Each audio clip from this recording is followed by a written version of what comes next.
बिस्मिल्लाहिर्रहमानिर्रहीम। अस्सलाम वालेकुम। आपका दोस्त सलमान हैदर। दुआ है परवरदिगार से कि उसने आपको और आपके अहल खाना को अपनी हिफ्ज़ो अमान में रखा। वो कोई कुछ भी कहे, आर्मी चीफ के ना सोशल मीडिया से मुतल्लिक दिए गए बयान है ना, एक बार हलचल तो मचाई हुई है जी।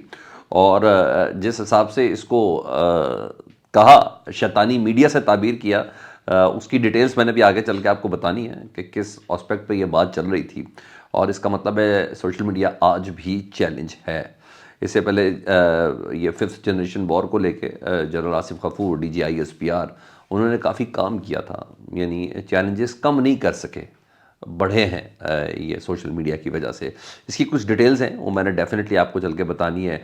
इलेक्शन कमीशन ने एक बड़ा हंगामी एक्ट किया है, जिसकी बिना पर जो ये सेटअप पूरी बसात बिछाई गई थी ना निगरान हुकूमत की, इसका मकसद फोत हो गया। जी हाँ, बहुत बड़ा मकसद। अभी तो मकसद बड़े होंगे, एक मिशन जो इनको था वो अधूरा रह गया जी। उसकी डिटेल्स हैं। मरीम नवाज साहबा की मुश्किलात में इजाफ़ा होने वाला जी है, उनको वाकई उनकी मुश्किलात में इजाफ़ा होने वाला है, उसकी कुछ तफसील है जी। और ज़ाहिर बात है पाकिस्तान तहरीक इंसाफ की कुछ गलतियाँ हैं, वो भी आपके सामने करेंगे सामने। तो चीज़ें एक के बाद एक आपके सामने रखता हूँ। रिक्वेस्ट ये है कि चैनल देख रहे हैं तो चैनल सब्सक्राइब कर दें, ताकि मेरा और आपका ये रब्ता बहाल रहा है। सब्सक्रिप्शन के लिए ये वाला बटन है रेड, इसको ज़रा प्रेस कर दें। आर्मी चीफ जी, आपको पता है सरमायाकारी कौंसल रोए रवा है उसके जी, इसमें कोई शक नहीं है आर्मी चीफ साहब। और ग्रीन इनिशिएटिव की तकरीब थी, नहीं किसान या ज़रात से जिनका ताल्लुक था, उनकी तकरीब थी जिससे वो खिताब कर रहे थे। तो उन्होंने खिताब में मुख्तलिफ एस्पेक्ट छेड़े पाकिस्तान की तरक्की के हवाले से। पाकिस्तान में जो सोर्सेज है हमारे पास, रिसोर्सेज है हमारे पास, उससे मुतल्लिक उन्होंने बात की। हमारी नाशुक्रियों पर बात की, हमारी कम इल्मी पर बात की, अल्लाह के दी हुई नेमतों से इस्तिफ़ादा ना करने की बात की। वो तो सब कुछ था, लेकिन एक चीज़ बड़ी ज़बरदस्त थी। उन्होंने सबसे पहले मैं सोशल मीडिया को छेड़ देता हूँ जी। उन्होंने सोशल मीडिया के हवाले से बात की। उन्होंने कहा सोशल मीडिया पर ना गालम गलोच, झूठ फैलाने के हवाले से कुछ भी नहीं है, ठीक है जी। और सोशल मीडिया पे हिजान, मायूसी और अफरा तफरी का माहौल पैदा किया जा रहा है, ठीक है। सोशल मीडिया जिस नेटवर्क से मैं भी मुखातिब हूँ, ट्विटर भी कह सकते हैं, फेसबुक भी कह सकते हैं, टिकटॉक भी कह सकते हैं, ये चीज़ें। और उन्होंने कहा सोशल मीडिया पर झूठी खबरों के ज़रिए तासुर दिया जा रहा है कि जैसे रियासत अपना वजूद खोती जा रही है। अच्छा, बड़ी बात है। आर्मी चीफ क्या महसूस करते हैं सोशल मीडिया को देखते हुए कि रियासत के ख़िलाफ़ प्रोपेगेंडे से ताबीर करते हैं वो सोशल मीडिया की एक्टिविटीज़ को। और डेफिनेटली इसमें बहुत सा ऐसा मार्जिन है कि वो प्रोपेगेंडे के लिए इस्तेमाल भी हो रहा है। लेकिन बहरहाल ताबीर करें कि जो कुछ भी सोशल मीडिया पर हो रहा है वो रियासत मुखालिफ प्रोपेगेंडे के लिए भी इस्तेमाल हो रहा है। तो इस पर कोई शक नहीं कि ऐसा है। अच्छा, वो कहते हैं कि अल्लाह ने पाकिस्तान को ख़जानों से माला माल किया है, हम इस्तिफ़ादा ना कर सकें ये हमारा कसूर है। 4 खरब डॉलर मालियत के ग्रेनाइट के पाकिस्तान में पहाड़ हैं। ज़राअत, मवेशी बानी, ये सब नबी सल्लल्लाहु अलैहि वसल्लम या नबियों का पेशा रहा है जी।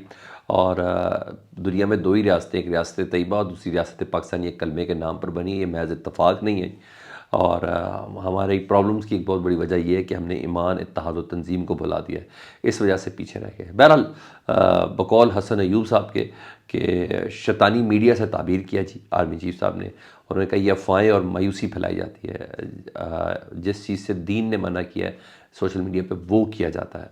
तो मैंने कहा वही बात कि देखा जाए तो सोशल मीडिया अभी भी हमारे लिए बहुत बड़ा चैलेंज बना हुआ है। और आज जनरल आसिम मुनीर साहब बोल रहे हैं, तो पहले जनरल आसिफ गफूर साहब ने बात की थी फिफ्थ जनरेशन वॉर के सिलसिले में। एक बड़ी स्ट्रेटजी बनाई थी, बड़ा प्लान बनाया था, ये सब कुछ था ना, मुतारफ़ कराया था। मतलब चैलेंज कम होने की बजाय बड़ा है, मुझे इसके अलावा कुछ भी नहीं लगता। तो बहरहाल आगे बढ़ूँ तो नून लीग और ख़ुसूसन मरीम नवाज़ साहबा की जो परेशानी है वो थोड़ी बढ़ने वाली है, मज़ीद बढ़ने वाली है। एक तो खदीजा शाह साहबा वापस आ गई है ना जी, वो वापस आ गई हैं। और जब वापस आ गई तो उनकी बाकायदा एक तस्वीर भी आ गई है कि वो अपनी फैमिली के दरमियान पहुंच चुकी, उनकी ज़मानत हो चुकी है। तो नून लीग की तरफ से बहुत एहतजाज किया जा रहा है और कहा जा रहा है कि क्यों छोड़ दिया जी। सवाल ये, इतना लंबा ट्रायल के बगैर किसी को कैसे अंदर रखा जा सकता है? या तो कन्विक्ट करते, सज़ा देते, ख़त्म थी, इतने अरसे की सज़ा देनी थी, मगर था कुछ नहीं, निकला कुछ नहीं, तो डेफिनेटली उनको अदालत ने रिहा करना ही करना है।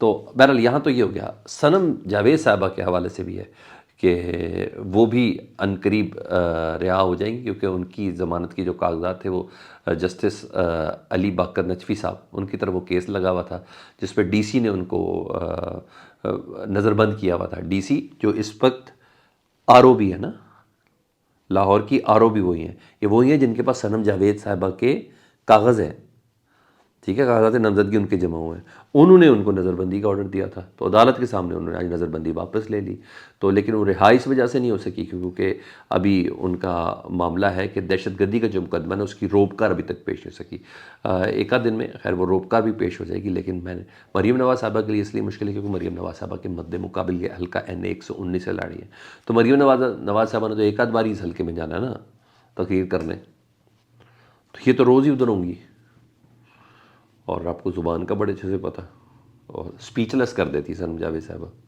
جب بات کرتی، تو یہاں ہے دیکھیں کتنا ٹف ٹائم دیتی ہیں، یہاں مجھے لگ رہا ہے کہ مریم نواز صاحبہ کو ٹف ٹائم ادھر ہوگا، خواتین بمقابلہ خاتون ہونا مزہ آتا ہے، ٹھیک ہے، یہاں دیکھ لیتے ہیں، اور یہاں اس بات کی بھی سمجھ نہیں آ رہی، میں کچھ بے وقوفیوں کا بھی ذکر کروں پاکستان تحریک انصاف کے وکلا کی یا ان کی ٹیم کا یا کچھ بھی ہے، اتنے جہید قسم کے وکیل ہیں، اس طرح کے کیسے کام کر سکتے ہیں، یہ کیا جان بوجھ کر کیا جا رہا ہے سمجھ نہیں آ رہی، یا نااہلی ہے ان لوگوں کی۔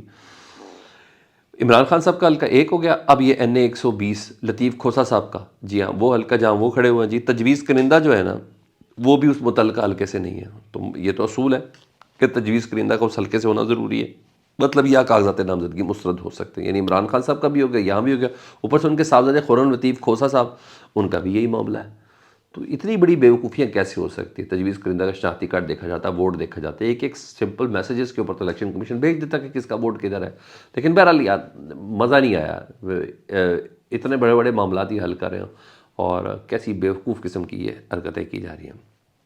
ہاں جی آگے بڑھوں تو پاکستان تحریک انصاف کو جن ججز سے ریلیف مل رہا تھا نا اسلام آباد ہائی کورٹ سے، وہ سب چھٹی پہ چلے گئے، اور جس سے تکلیف مل رہی تھی وہ واپس آ گئے، تو اسلام آباد ہائی کورٹ کے جسٹس میاں گل حسن اورنگزیب صاحب، جی ہاں جنہوں نے سیفر کیس کی سماعت کو روک دیا ہوا ہے ایک چیز، اور دیگر بھی کچھ معاملات ہیں ان کے، میاں گل حسن اورنگزیب صاحب، جسٹس بابر ستار صاحب، جسٹس سردار اعجاز اسحاق خان صاحب، یہ چلے گئے جی چھٹیوں پہ، اور جو چھٹی پہ تھے وہ واپس آ کے، میرا خیال ہے کہ یہ وہ روٹیٹ ہو رہی ہے جی، جسٹس عامر فاروق صاحب، جسٹس کیانی صاحب وغیرہ سمیت 5 ججز واپس بھی آ گئے، تو کہا یہ جا رہا ہے کہ پاکستان تحریک انصاف کو اب ان دنوں میں کم از کم کوئی ریلیف نہیں ملنا، کیونکہ اب تو خود ہی آ چکے ہیں جیسے عامر فاروق صاحب، تو وہ بینچز بنچز سب کچھ کسی اپنے حساب سے دیکھیں گے۔